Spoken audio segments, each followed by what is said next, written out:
sa ating lahat, mga kalingap, mga kaibigan. Muli po na abang lingkod, Val Santos Matubang. Ayan, tayo po ay magre-reaction po at may nasilip tayo na ginawa na rin po dati ng isang kalingap charity vlogger na yung kanya pong channel po ay ibininta. Pinagbili po yung kanyang channel na sa mahigit 20,000 pesos. Yung bumili po ng channel, kawawa po. Kawawa. Dahil hindi po napakikinabangan yung channel na yun. Wala na halos manunood. Siyempre po kahit sino naman, limbawa ako, bininta ko ang channel ko. Tapos makikita sa channel ko, hindi na ako. Siyempre po lalaya sila. Hindi sila manonood. Lalo na po yung content iba na. Hindi na charity. Ibang content na po. Yung isang kasamahan natin, nagbinta ng channel, 20,000 mahigit. Ang subscriber po ay kulang-kulang 100,000. Ang nangyari po sa bumili, kawawa. Kawawa po. Walang kinita. Dahil po yung iba nag-unsub at hindi po nanonood. Ngayon po sa video ito po ating papanoorin.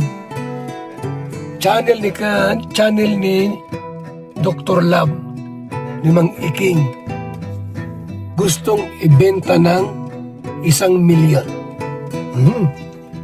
Sino po ang bibili ng channel 1,000,000? Ng subscriber po ay kulang-kulang 300,000 subscriber.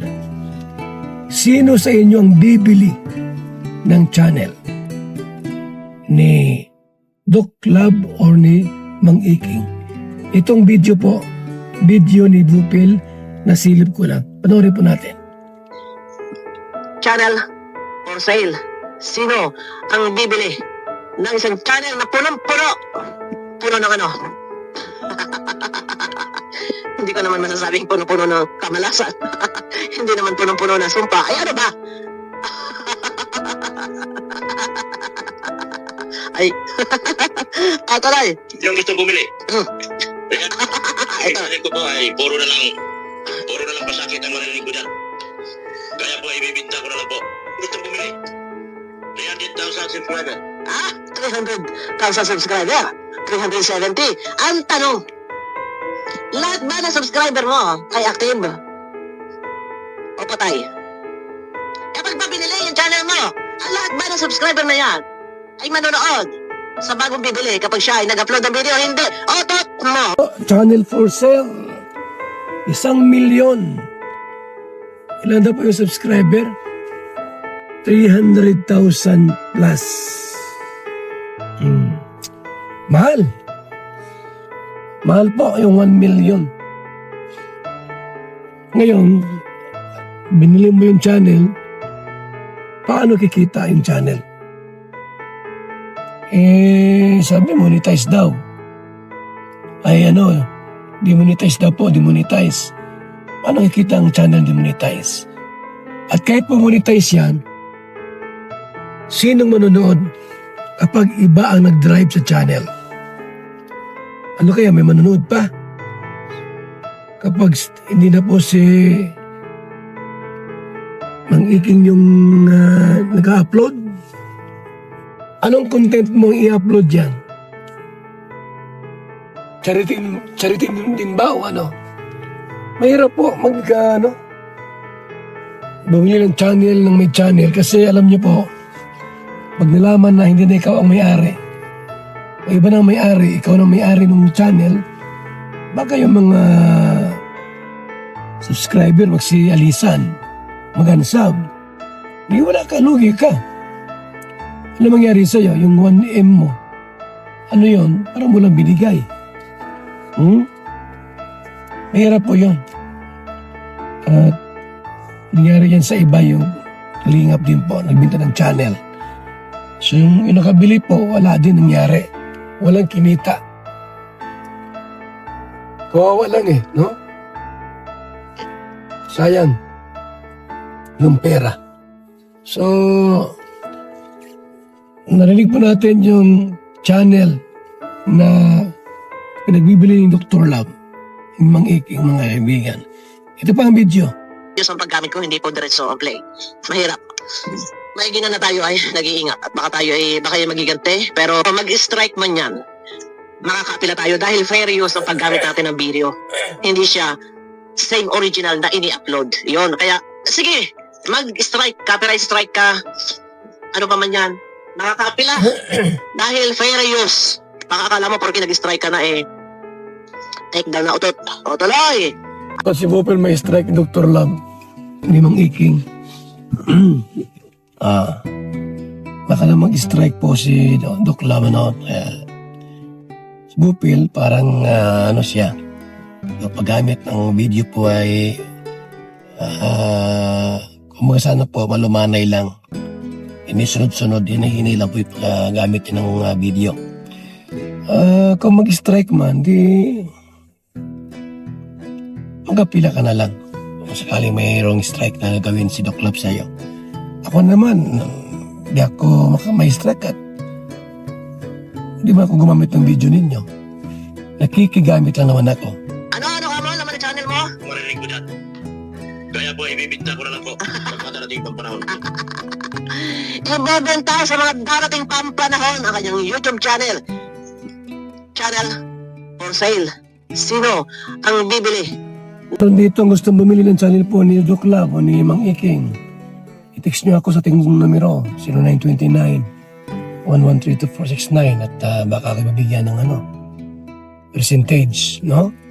1 million po ang channel po ni Doc Love o ni Mang Iking. Mahal nga lang. Mahal. So, kung may bumili, di paldo-paldo. Sipin mo po ay channel 1M.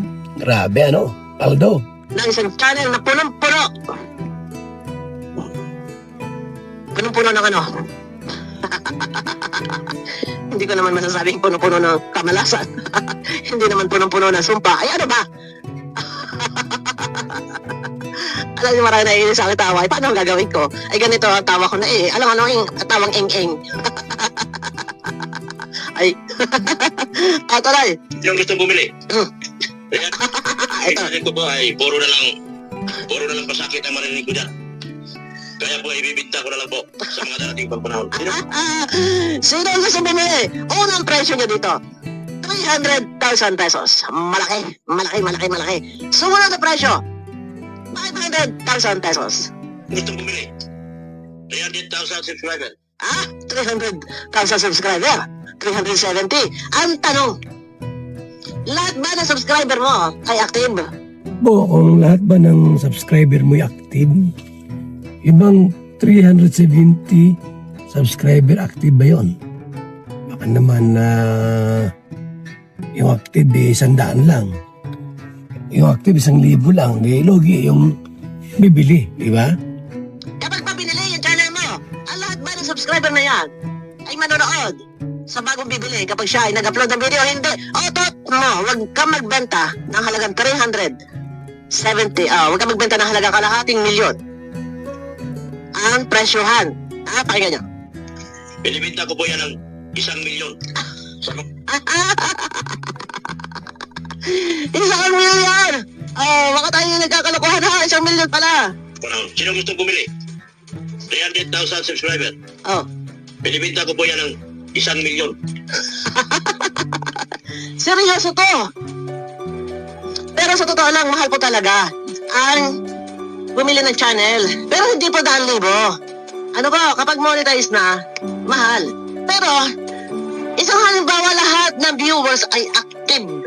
Lahat ng subscriber mo ay active na nandiyan na manunood sa tuwing may upload ka.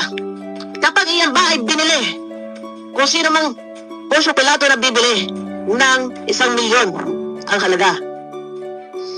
pag ba siya ay nag-upload ng video sa YouTube channel na binili sa'yo, 101% ba na ang lahat ng subscriber ay manonood? Paglagay ko po, hindi po mga kaibigan. Kasi alam nyo, bakit binibinta yung channel? Ibig sabihin, wala nang kita. Wala nang kita. Ngayon, ibibinta mo ng 1 million. Yung bibili po, mag-upload ng mga ibang video na gamitin yon. Sino manonood? So yung bang mga subscriber, sila ba manonood sa upload mo?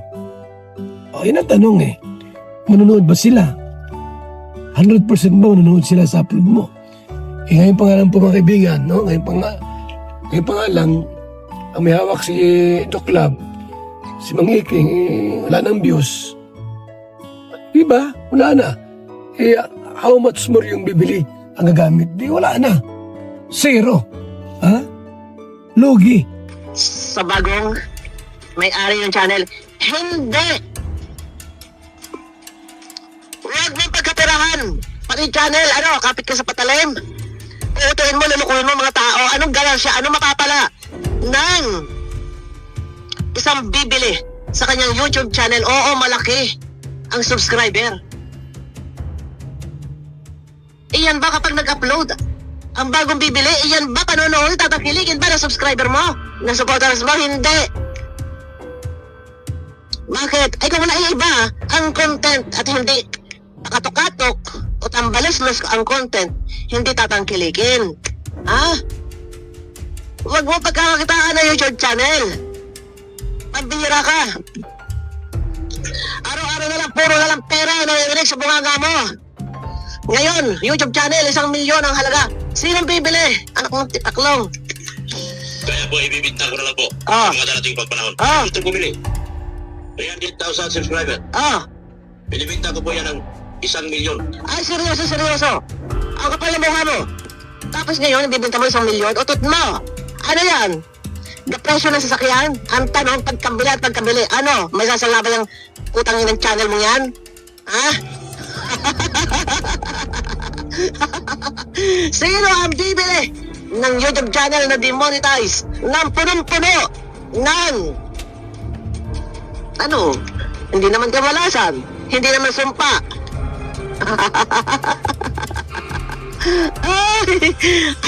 Sino ang bibili? Halagang 1 milyon. Malinaw na malinaw, seryoso. Sa mga politiko. Sino gustong bumili? May target pala siya. Sa mga politics. Hoy! Pambihira ka, target mo talaga, politics. Ipagbibili mo yung channel mo. Naku po! At pambihira ka. Ito. 300,000 subscriber. Binibinta ko po yan ng 1 milyon. 1 milyon? Sino target niya? Sa mga politiko. Hala ka, ibibenta niya sa mga politiko. Naku po! Baka malin lang ho kayo. Dahil ang YouTube channel na yan ay meron na ho. May sakit. Malapit na yan. Sige, benta mo. Kapag binenta mo, ay baka yan ay biglang ma-take down. Ay di kaya mamumroblema ka doon sa bumili. Kapag ibinenta mo ang channel na yan, at yung bumili, habang ginagamit niya, biglang na-take down ang YouTube channel. Biglang naglaho. Paano ngayon yan? Sabit ka na naman yan. Kapag tinake down yan, alam natin na ngayon may gumagapang. Ganun na nabutahe sa mga masasamang tao. Yan po ang ating updates sa channel pong binibinta ni Doc Lab ni Mang Iking. 1 milyon. Kaso po, ang target niya pong ang bibili po yung mga politics. Ewan ko lang po may bibili dyan, mga kaibigan. Wala naman siguro kasi tapos ang eleksyon. Sinong bibili ng channel? So, 1M, malaki ang 1 million. Sabi ni Bupil, baka kung ma-take down yan, biglang mawala, paano na? Baka bawiin yung 1 million mo. So yan lang po ang ating pong updates mga kaibigan sa ating pong reaksyon tungkol po sa channel ni Doc Labo ni Mang Iking na ipinagbibili. Ngayon po, ito yung ating pong project dito. Gusto ko pong panoorin niyo po ang ating project dito mga kaibigan. Apartment para sa ating mga beneficiaries. Ito po, tara. Ito mga kaibigan, tara dito sa ating pong pinapagawang apartment type para sa ating mga scholar. Ito yung ating pong project dito mga kaibigan ha. Project po natin ito para makita niyo po itong tunay pong paglingap, pagtulong. Yan o. Yan na. Kung buhos na po sila, buhos na po. Bubuhos na po sila. Yan o. Yan pa lang po yung buhos. Ayan. Yan. Wala pa dyan o. Walang po yan.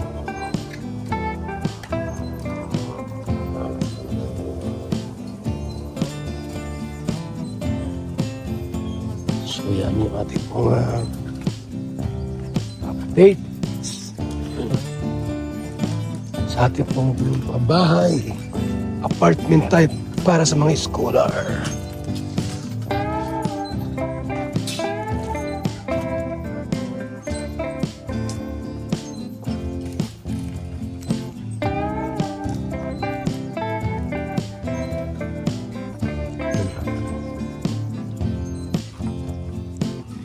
Ay, lampas.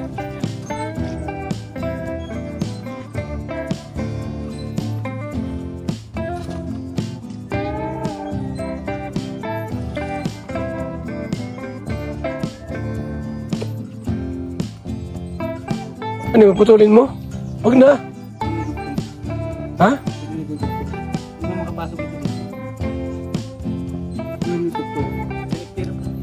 Ba't hindi? Hindi makapasok. Ayan. Angat mo yan, oh. Itaas mo yan. Alisin mo yung isang ganyan, oh. Papatong na yan dun sa buhos. Alublaks naman yan. Hindi mo dyan ilagay. Sayang yung bakal. Gagamit pa yan.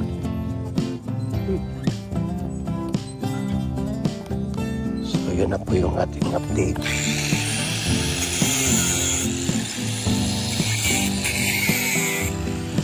Update natin po mga kaibigan. Si attorney, ha? Pormahan si attorney, ha? Attorney! Pormahan ka! Ha? Yan. Panalo ang kaso. Talagang grabe. Pormahan, attorney ang pormahan. Siyempre. Ha? Yung forma na yan, Hindi pwede ang ganyan pormahan sa atin. Ha? Dapat sumama ka. Nagkurbata ka. Pormahan talaga yan. Sa kalam.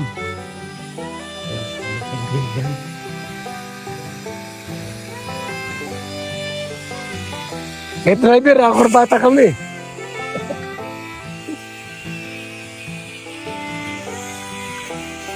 Yan po ang update natin, no?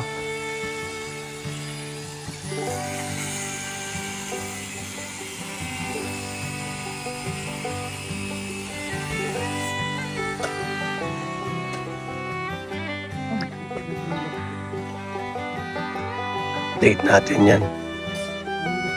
Mga kaibigan. Oh. So ito yung lupa natin dito na pwedeng pagtamnan ng mga gulay. Gulayin po pwedeng itanim dito para mapakinabangan po natin. At meron silang pang gulay-gulay. Ulam-ulam yung mga beneficiaries po ng Kalingap. Yan na. So ito po mga kaibigan, yung ating pong, yan.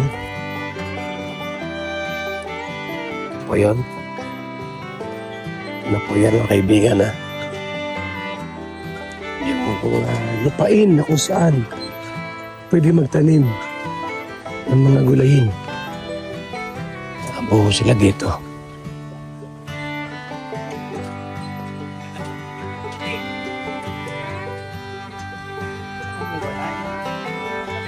Oh, siyempre. Dapat yung wallet mo laging puno. Kasi pagka yung nakasagi tayo ng money, dapat bayaran mo, taturni ka. Iba yan, no? Pag kumabante, abante ka rin. Siyempre, ganun talaga. Huwag kang umiwala yung mabihil. Kapag balikan, may baril pa oh. Oh, may baril pa yan. No? Oh, buko lang to. Mga mga guns. Takot sila sa atin. May baril pa yan. Ano pa yan, ha? Ano pa kami? I-reels mo kami. Ito, i-reels mo yan, oh. Attorney? Buong vlog na yan? Bira yan. Malupiton. Yan, no? Mga kaibigan, yung ating pong project natin.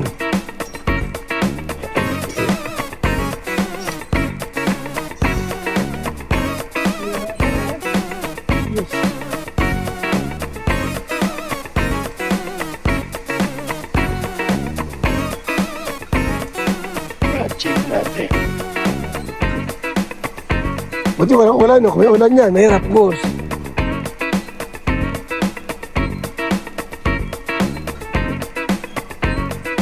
Ulan, ano yan? Dilimasin. Ulan. Pwede?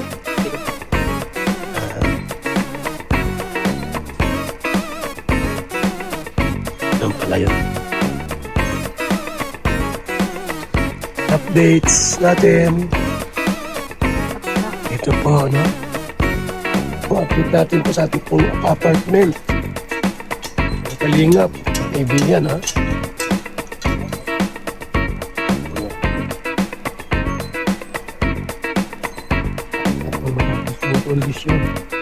Foundation. Salamat po sa ating buhay and gandis project parking type at ito pinapagawa na kaibigan sa mga officials. Iingatan ka, aalagaan ka. Sa puso ko, ikaw ang pag-asa. Sa ating mundo'y may gagabay sa'yo. Ang tanging alay ko, pagmamahal mo.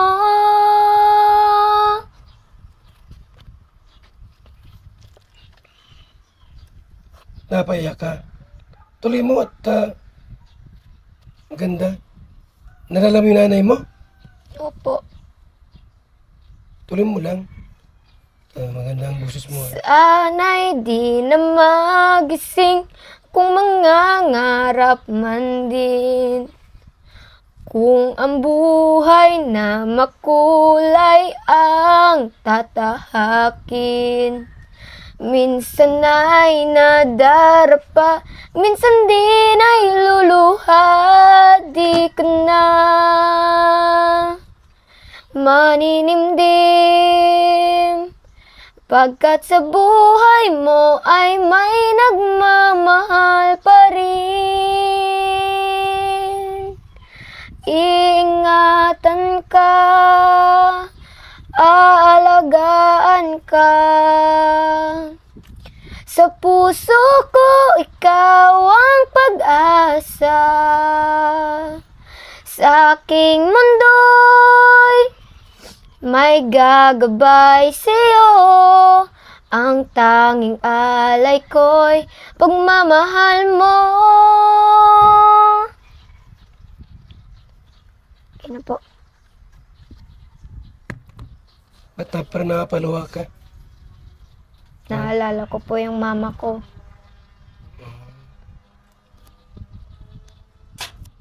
May panahon ba na naiyak ka mag-isa dito? Opo. Kapon po, umiiyak din ako kasi yung mama ko, inaabangan niya yung graduation ko sa moving up. Tapos hindi siya sa akin ng medal. Ay, may medal ka? Opo. Thank you po. Thank you sa bigas at sa aming Bagong gasol. bagong gasol. Mga Kalingap, ito po yung BSM Kalingap Kape, ang kaping may puso. I-try nyo po, talagang ang sarap. By Abal po, shout out mga Kalingap. BSM Kalingap Kape, ang kaping may puso. Kalingap kape, masarap, sustansya, at grabe ang benepisyo po sa katawan po itong mga kalingap. Kaya bili na kayo ng BSM kape, napakasarap po. So, best friend Kalingap Kape, masarap and masustansya at maganda to sa katawan, no? Pampalusog. At ito yung kape ninyo tuwing umaga, maganda to sa kalusugan natin. Mga kalingap, may gusto lang po akong introduce sa inyo.